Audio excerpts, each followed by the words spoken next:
Today's my topic is case report on nanophthalmus with associated retinitis pigmentosa. Coming to introduction, nanophthalmus is a rare genetic disease with small eye secondary to the compromised growth and is characterized by shortened axial length, generally less than 20 millimeters, at least 2 standard deviation below the age-matched controls. High lens by eye volume ratio with narrow iridocorneal angle, high hyperopia ranging from +8 to +25 diopter sphere, and scleral thickening. It is associated with angle closure glaucoma, axial hypermetropia, amblyopia, corneal steepening, irregular astigmatism, optic disc drusen, retinitis pigmentosa.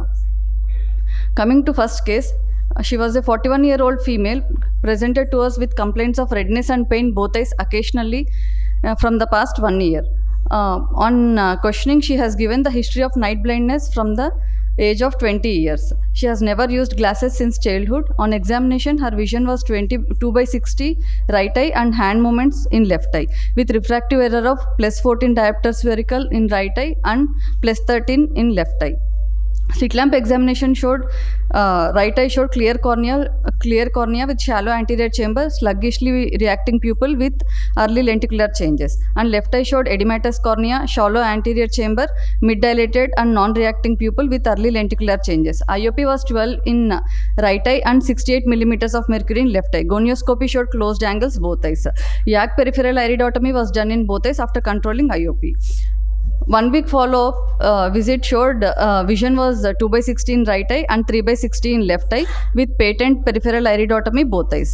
IOP was 14 millimeters in right eye and 20 millimeters in millimeters of mercury in left eye with topical and systemic AGMs.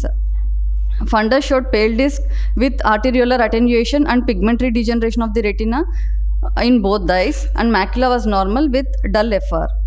Axial length was 15.45 millimeters in right eye and 15.71 millimeters in left eye. The patient had both eyes nanophthalmus with chronic angle closure with high hypermetropia, amblyopia, and retinitis pigmentosa. This is the fundus photo showing both eyes pale disc with arteriolar narrowing and pigmentary changes in the periphery.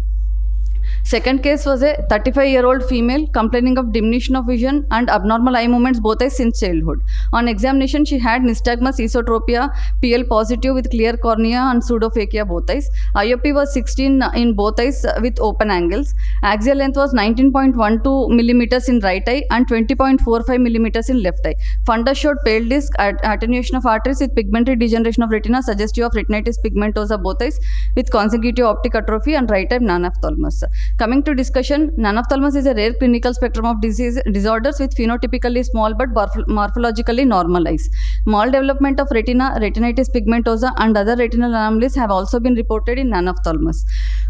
It can be shown in two theories. The first one is in already underdeveloped eye of nanophthalmus, lack of full development of the retina in the later part of the fetal life is responsible for pigmentary retinal dystrophic changes.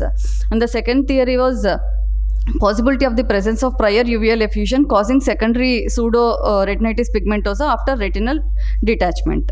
Uveal effusion and non-rhegmatogenous retinal detachment may occur spontaneously or as a complication of ocular surgery in nanophthalmus due to impaired venous drainage because of thickened sclera. Coming to conclusion, nanophthalmus can be unilateral, though it is most commonly bilateral, and the cause for visual decline in nanophthalmus is not only the higher hyperopia, thereby amblyopia, glaucoma, uveal effusion, but also pigmentary retinal degenerations like retinitis pigmentosa. These are my references. Thank you. Was there any OCT done in these cases? No, sir.